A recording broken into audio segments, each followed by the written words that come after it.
Kagadan ti panawen ti panagtutudo. Rinugyanan ti gobyerno provinsyal ti panagiwaras ti fruit-bearing trees kaditi Manalon.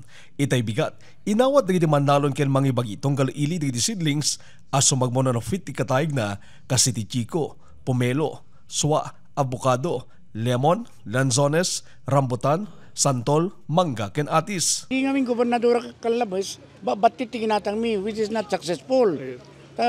Alagam dito, I'm very sure, next year, 2 years, agdabungan na natuin, tapno daulyan ti tattao.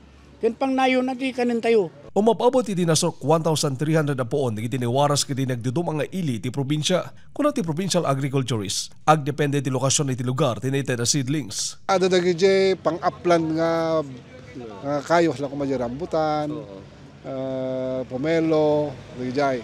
So han nga mabalin iti lolan. Nga dagi mot mangga nga sumutad ado nga para ti lolan. Kanyami nga para marasag dakalo na nga kota. Siyempre ado ti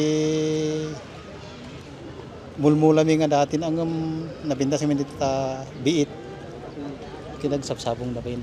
Manamnama manayunan pa iti bilang iti maiwaras sa seedlings iti masangwanan. Bigbigan ti gobyerno provinsyal iti kinapatay na iti Manalon tapnon may pasigurado ti food security iti probinsya. You are not only the providers of our food, but also our partners in building a more self-reliant, food secure, and sustainable future of our communities. Naibalakan may kanina Manalon iti probinsya, amang bukel iti kooperatiba wenno asosasyon, tapno na ado pa programa ken pondo ti may paay kadakwada, nang runa iti babayan ti RA 7171 iti masangwanan.